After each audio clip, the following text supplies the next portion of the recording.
Kung anong ating itatanim, yan ang ating aanihin. God forbid, the President of the Republic of the Philippines ay na-issuean ng ICC and bigla na lang kukunin isasakay sa aeroplano. Biglang may magpakita na may mass grave dyan at tinuro yung iba sa kanila.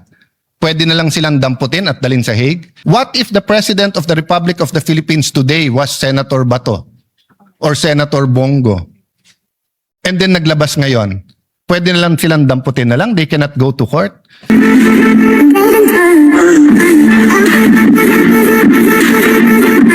May we recognize a distinguished minority floor leader to sponsor the measure, Mr. President. All right, the minority leader, Senator Alan Cayetano, has the floor. You may proceed. Magandang hapon, Mr. Majority Leader, Mr. Senate President. Naintindihan niyo naman siguro yung take two, so thank you for this opportunity. Let me start with a biblical principle. Kung anong ating itatanim, yan ang ating aanihin. So 40 years ago, one of the issues that led our people to a peaceful, the first peaceful revolution in the world was the fear of people that they can be arrested anytime, anywhere, in the middle of the night in their own homes with a warrant that wasn't issued by a judicial authority or the arbitrariness. This isn't peculiar or hindi to pang Pilipino lang. Actually, all throughout history, during the times that the monarchy ruled the UK and France, that is also the same reason why you have parliamentary immunity. Because if the monarchy did not want a member of parliament to speak on a certain topic, baka biglang arestuhin.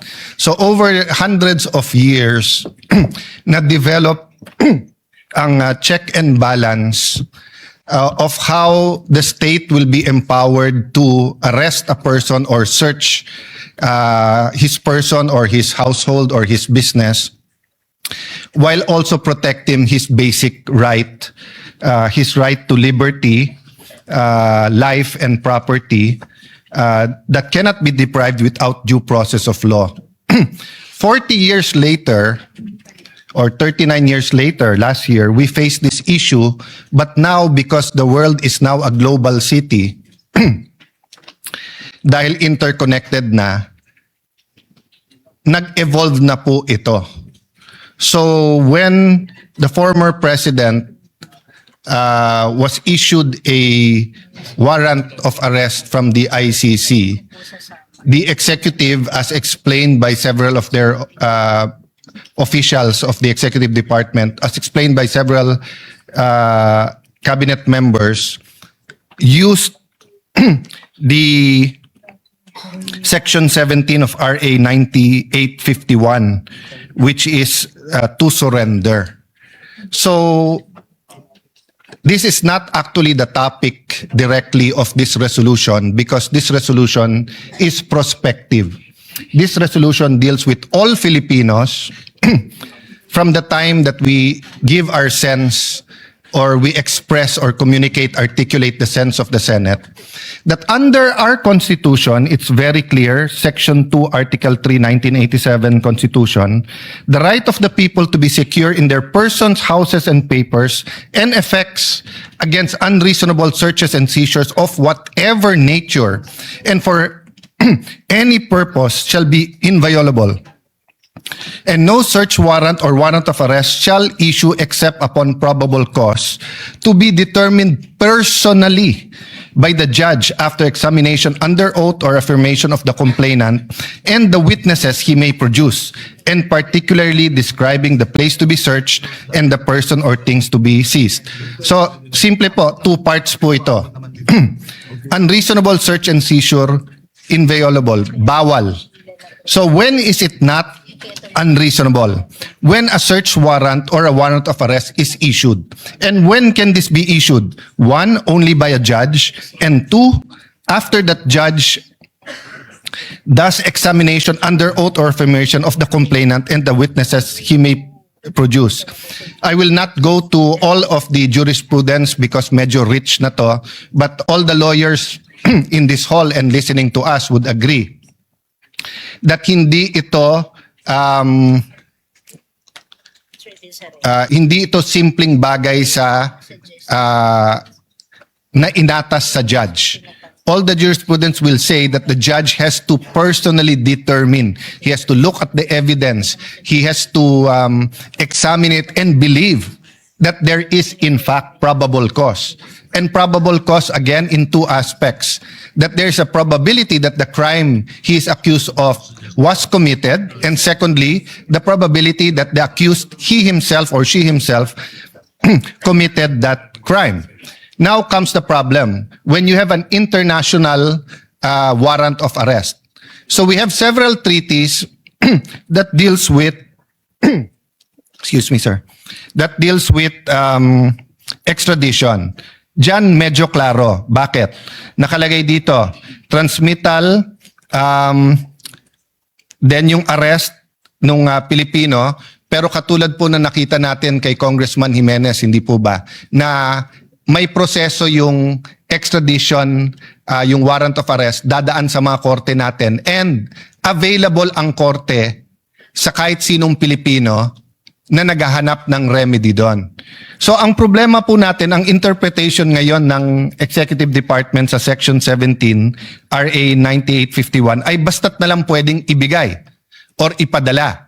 At kung sila'y nagmamadali o medyo paspas at isakay na sa eroplano, walang reasonable time na tumakbo sa korte. If you look at exactly the same situation in the United Kingdom, tignan nyo po sa United Kingdom, kapag ka po arrest procedure, ICC request for arrest submitted to the Secretary of State. Transmittal of the ICC request by the Secretary of State to the appropriate judicial officer. The appropriate judicial officer to issue a warrant of arrest, provisional warrant, arrest by domestic law, the arrested person shall be brought before a competent court as soon as possible. And as arrested person may apply for bail. Tignan nyo po dun sa surrender. Sa UK po, pag sinurrender, the competent court shall issue a delivery order for the arrested person to be delivered to the custody of ICC. In deciding to issue a delivery order, the court shall consider, among others, the person was lawfully arrested in pursuance of the warrant and whether his rights has been respected. So take note, Mr. President, dear colleagues, parating tinitignan yung karapatan ng akusado. The arrest person may ask for a review of the delivery order to waive his right to such a review. An arrested person may consent to be delivered up to into the custody of ICC. So kung ayaw niya pumunta na ng korte at siya sinusurrender niya sarili niya, pwede po. Then the competent court may refuse to make a delivery order and demand the person arrested notifying the Secretary of State of its decision and grounds therefore. So meron pong article, not sure if it's Business World, from a LaSalle professor that is, sorry, but it's not only kulang sa knowledge, but it's fake news na sinabi niya na maapektuhan yung ating international standing. Hindi po. Kahit tignan nyo po sa ICC, nakalagay po doon na complementary. Even the first president of ICC, Judge Kirsch, no? Explain kung bakit to complementary, 'di ba? Dahil nga involved ang judicial authorities nung local or yung bansang 'yon, no? So, ito po ang sinabi po ni Judge Kirsch.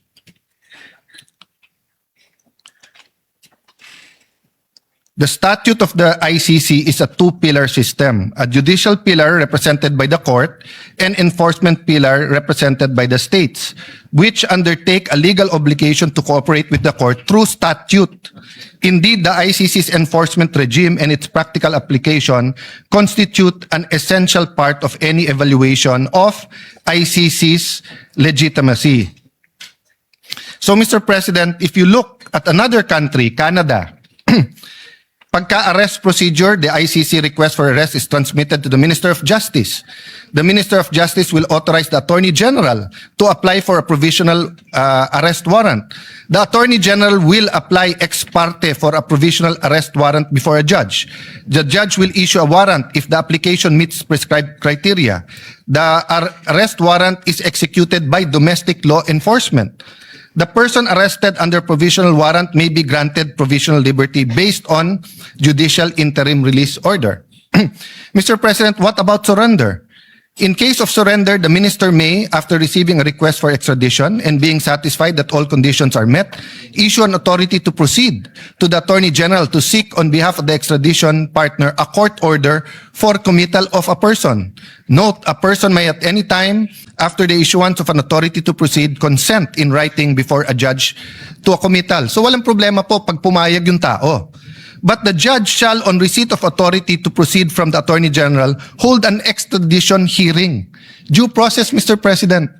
Diba? Even si Eva at Adan nung kinain ni Eva yung forbidden fruit, tapos pinakain niya kay Adan, alam naman ng Panginoon na kinain nila to, but ano sinabi sa kanila? Adam and Eve. Diba? Why are you hiding? So if you read Genesis, nandyan yung essence ng due process, tatanungin mo muna. Because there might be issues that we do not know and will become moot and academic if you just put a Filipino on a plane and send him abroad.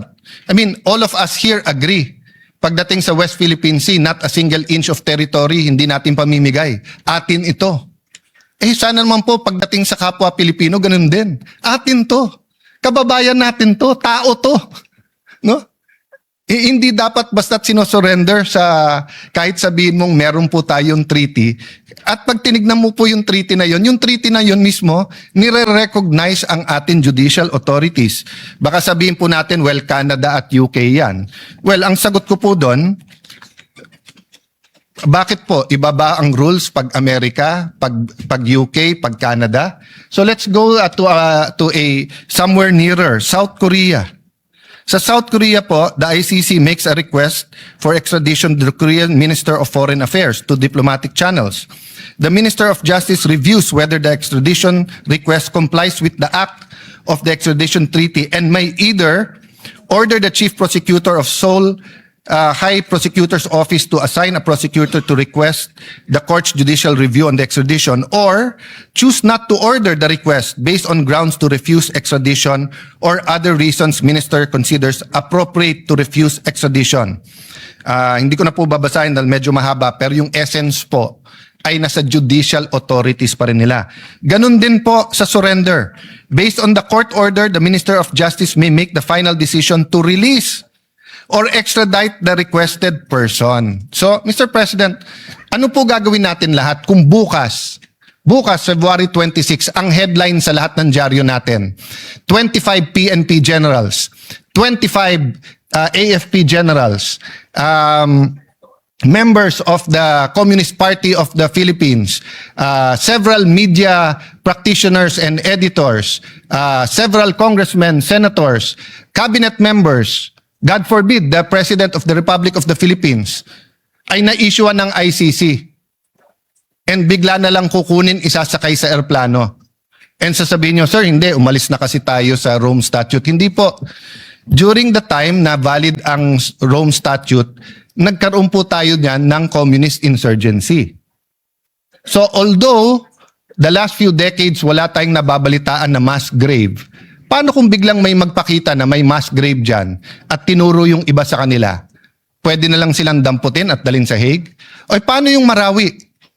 Paano kung meron na video na dun sa bombahan tapos sinabi civilian to, hindi ito military target. Hindi nila pinakita na may nagtatagong mga rebelde dun sa school na yon, na bomba yung school na yon. Nag-issue yung ICC. Papayag tayong arestuhin na lang basta-basta ang ating mga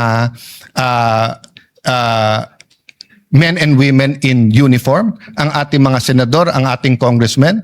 What if the President of the Republic of the Philippines today was Senator Bato or Senator Bongo? And then naglabas ngayon, pwede na lang silang damputin na lang, they cannot go to court? Mr. President, Nakakalimutan po ng marami na tumutulig sa stand ng mga na to go to court first is that sovereignty is an essential part of international relations and international law. Pag sinabi natin general accepted principles of international law, kasama po doon ang pagrespeto sa sovereignty. Ang problema po ng Pilipino ay problema ng Pilipino. Pero yes, may mga crimes against humanity na problema ng buong mundo.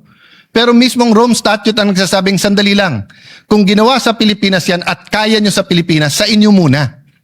But again, Mr. President, hindi po yan ang substance ng resolution na to. Hindi po si dating Pangulong Duterte na ngayon na po ay gumugulong na po at meron confirmation of charges. Hindi rin pinag-uusapan po dito whether or not we should join or rejoin the ICC. Ang pinag-uusapan dito ay simple. Issue 40 years ago, issue din po ngayon. Pag may biglang aarestuhin, kailangan yung aarestuhin na yon ay may pagkakataon pumunta sa Philippine courts to seek remedy. If you look at the Convention on Human Rights? The International Convention on Civil and Political Rights, nandun din po to. So it's part of the generally accepted principles of international law. So Mr. President, let me just say it one more time because I know we have a lot of strong feelings about the drug war, about the hearing. Clear yung issues ng both sides. Hindi po yun ang nilalaman ng resolution na to. Ang nilalaman ng resolution to, simple lang. Pag may warrant na hindi issued by a Philippine judge, kailangan po dumaan sa korte yan, kung hindi unconstitutional yan. At kailangan ang bawat Pilipino na may tanong at nagsisik ng remedy ay pwedeng makapunta sa korte ng ating inang bayan. So thank you for this opportunity, Mr. Majority Leader. And if there are any interpellations, I'll be more than happy to try to answer our colleagues' questions. Thank you, Mr. President. Mr. President, those who listed to interpolate are Senator Bangafton Lacson, Senator Kiko Pangilinan, Senator Bam Aquino, and the Senate President. But I believe they're asking if they can do it on Monday when there are more people, I think. I always ask the same thing, so I'm not in a position to say no. But just because because I made the Senate President laugh anyway today. But if we can do it on Monday, better, just because of the urgency of the matter. Yes. Thank you, Mr. President. Thank you. We'll put it back on the agenda on Monday. We commit to the good. My interpellations is very simple. It's about wordings, but let's do it about after I listen to the other interpellators. It'll be a Thank you, sir. privilege, Mr. President. Thank you. po. Thank you very much, sir, Minority Floor Leader. Mr. President, I move that we suspend consideration of the measure. Consideration of the measure is suspended. Thank you, Mr. President.